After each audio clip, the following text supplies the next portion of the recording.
Dans notre troisième vidéo, nous allons ouvrir encore une fois un nouveau document. Toujours de la taille d'une lettre en paysage, donc rien n'a changé. Ici, on va apprendre comment utiliser un nouveau outil, la plume. Alors la plume se trouve là. Tu peux la choisir en cliquant l'icône ou en pesant la lettre P. La plume est différente des autres formes des polygones parce qu'elle va donner un trajectoire qui est un peu plus varié. Comme on peut le voir, si je joue avec, je peux commencer à tirer mes lignes et faire des courbes, faire des lignes qui sont pas droites. Ou on pourrait aussi faire des lignes qui sont droites. Donc, comme vous pouvez voir, la plume est très utile comme outil. Pour vous démontrer l'utilité de la plume, on va effacer ce qu'on vient de faire et importer une image. Alors, pour importer une image, on va aller au site web du cours et télécharger l'image lézard. Alors, lorsque c'est fait, retourne dans ton document, choisissez Fichier, Importer. Il nous permettra d'importer n'importe quelle vidéo. On va aller dans notre document, notre fichier téléchargement, sélectionner Lézard et Importer. Alors voilà, on a notre photo. Donc, ce qui est super utile avec la plume, si nous voulons tracer un tel objet. Alors, je pourrais l'imprimer, mais comme on peut voir, les lignes sont pas super belles, sont pas claires, sont pas nettes. Donc, on va le nettoyer avec la plume. Donc, pour le faire, alors on va s'assurer que le plan de travail que nous avons, c'est impression et épreuvage. Et on va ouvrir ces outils-ci en pesant sur les deux flèches. Non, il y a plein d'informations, mais ce qui nous importe le plus, ça va être les calques et la transparence. Donc, la première chose qu'on va faire, c'est qu'on va sélectionner le lézard et baisser l'opacité à environ 30%. Donc, on peut voir plus ou moins à travers du lézard. La deuxième chose, on ne va pas éditer directement le lézard. Donc, on va le sélectionner encore une fois. Et ici, dans les calques, on va barrer le lézard. Donc, les calques, c'est comme les niveaux, les différentes pages pour ton plan de travail. Alors, je peux rendre visible ou cacher notre première calque du lézard, ainsi que barrer. Alors, si je le barre, je ne peux plus changer, je ne peux plus éditer, je ne peux plus toucher cette calque-là. C'est essentiellement ce qu'on veut pour l'instant. Lorsqu'on a fait ça, on peut cacher ces outils-là. Je sélectionne de nouveau la plume. Alors, travailler de si loin, c'est un peu plus difficile. Donc, on va agrandir un peu notre plan en pesant pomme plus. Ça va être beaucoup plus visible notre image. Et comme on a barré notre couche, on peut pas éditer directement dessus. Alors, on va rentrer dans les calques, donc notre première icône, et peser sur un nouveau calque. Alors maintenant, on peut éditer, on peut changer, on peut créer quelque chose sur ce nouveau calque-là. Alors, pour nous utiliser la plume, commencez à un endroit et tranquillement essayez de faire le trajet avec la plume. Jouez avec pour découvrir comment faire vos belles courbes, comment faire les doigts. Vous allez voir que c'est plus facile le plus qu'on s'en sert. Et c'est un outil super utile. Si vous avez placé un point d'ancrage quelque part qui n'est pas exactement ce que vous voulez garder, gardez votre plume dépaisée et en même temps pesez sur l'espace. Ça va te permettre de bouger votre point d'ancrage. C'est tout à fait ce que je vais faire ici. Alors, je vais le placer juste là. Notez aussi que le niveau, si on pèse dessus puis ensuite on tire, on voit que la courbe, on va voir un aperçu prévu de ce que la ligne aura l'air. Alors, habituez-vous d'utiliser cet outil. Il est super utile. Pour l'instant, ce qu'on a, c'est l'intérieur. Parce qu'on fait le lézard, on veut juste voir l'intérieur, les lignes à l'extérieur et pas l'intérieur. Donc, comme on avait vu au premier vidéo, on va changer le fond et le contour. Le contour deviendra noir, comme celui-là. Et je vais continuer avec ma plume. Continuer à faire le contour du lézard. Alors, prenez le temps, puis essayez de faire votre propre contour du lézard. Toujours en suivant les lignes. Alors moi, je vais avancer la vidéo jusqu'à la fin où on voit que j'ai terminé le lézard. Prenez le temps de bien tracer les contours de vos lignes, et on se verra dans quelques instants. Donc, une dernière chose. Disons que je dois faire un arrêt tout droit et je veux continuer ici. Si je clique sur le prochain, on voit que la ligne courbe. C'est pas tout à fait ce que je veux voir. Alors, quand je fais mon dernier point, je vais tenir sur la clé Option, ce qui va me permettre de changer cette dernière flèche, okay, cette dernière ligne. Le plus que je l'étire, le plus important sera la courbe sur mon prochain point d'ancrage. Alors, si je veux aucune courbe, je veux une ligne droite, je vais le ramener jusqu'au point d'ancrage et lâcher là. Alors, la prochaine fois que je fais ma ligne, on voit que j'obtiens une différente ligne complètement. Et ceci va être super important quand ça vient le temps de faire les doigts. Encore une fois, je vais avancer la vidéo.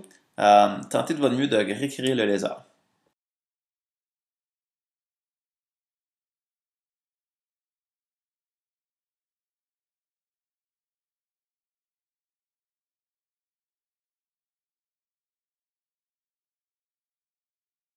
Rendu ici, j'ai décidé que je veux terminer, je vais faire le corps du lézard et faire la main par après. Donc, si jamais je veux enlever certains points d'ancrage que j'ai déjà fait, je peux les sélectionner individuellement avec notre fameux outil de sélection directe. Alors, le faisant, je sélectionne ces points-ci et je les efface. Je sélectionne ces points-là, je les efface. Et maintenant, je peux rejoindre ces deux points. Alors, pour le faire, je les surligne les deux. Et par la suite, je vais faire en haut ici, relier les points d'extrémité sélectionnés. Ceci fonctionne uniquement lorsque j'ai deux extrémités. Et les voilà. J'aime pas vraiment ce que je vois ici. C'est pas tout à fait la ligne que je voulais. Alors, je vais enlever le point d'ancrage avec un différent outil de la plume. Donc, l'outil de la plume normal qu'on avait vu, c'est le P. Si je veux soustraire des points d'ancrage, c'est celui avec la ligne le moins, la soustraction. Alors, je vais aller juste au-dessus du point d'ancrage et je l'enlève comme ceci. Il me reste toujours l'œil, quelques lignes du nez, la bouche et les deux autres pattes. Si je veux commencer des nouvelles lignes, nouvelles tracés, tout ce qu'il faut faire, c'est de sélectionner à l'extérieur, choisir la plume, l'outil de la plume, P, et commencer de nouveau pour les pieds.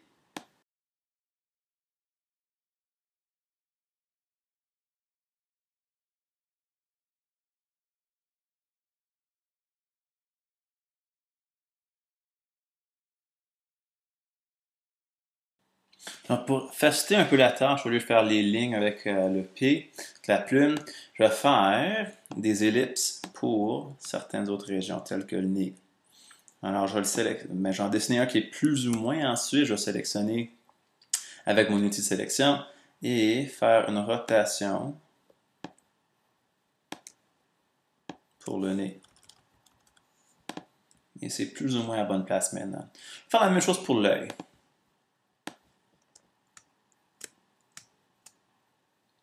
Les mêmes secrets, les mêmes touches de clé vont t'aider ici. Si je n'ai pas bien placé mon cercle, j'aime pas où ce qui est rendu, je peux tenir l'espace et me permettre de le placer de nouveau. Donc, lorsque j'ai trouvé l'endroit où je le veux, je lâche l'espace, ça me permet de redimensionner le cercle. Donc, correct, mais on va changer l'endroit de certains de nos points d'ancrage. Donc, l'outil de sélection directe. Sélectionne Et je les tasse un petit peu. C'est un peu mieux, c'est un peu plus ce que je voulais. Alors je reviens avec la plume et je dessine le contour de l'œil de sa pupille.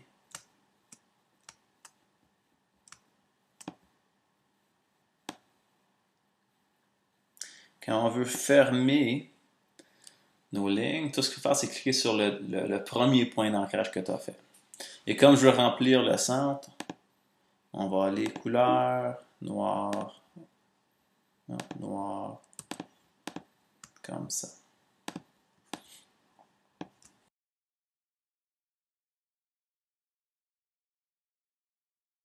Ok, donc j'ai sélectionné en gros tout ce qui est lézard, mais je ne suis pas super content avec certaines régions. Donc on va épaissir un peu nos lignes en sélectionnant le tout, sauf peut-être pour l'œil. Donc je vais désélectionner l'œil et changer le contour, l'épaisseur du contour. Donc 1, 2, 3, 4, peut-être 5 pour son corps. Les autres, comme ceux-ci, un peu trop épais. Bon, je vais les sélectionner.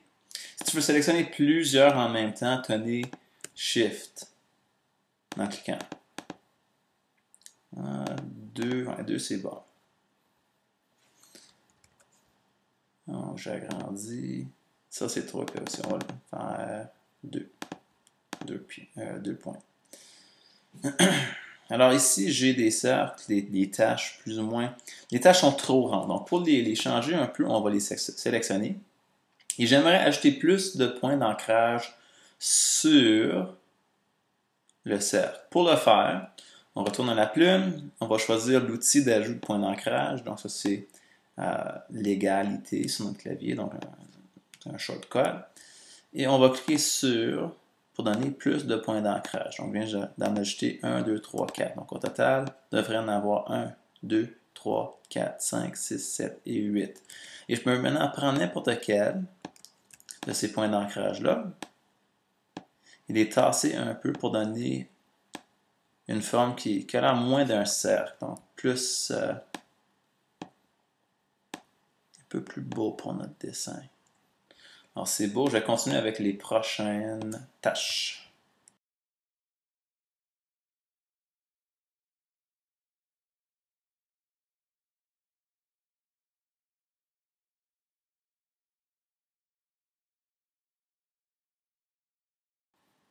Alors, ce que je fais maintenant, c'est pour éliminer tous les coins, les arrêts qui sont super, super rigides.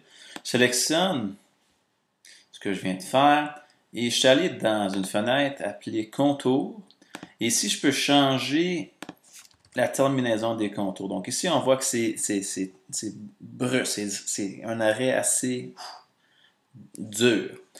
J'aime pas ça. Donc on va le mettre en rond. Et donc on voit maintenant ce qui est plus facile sur les yeux, qui va plus avec l'image, un rond.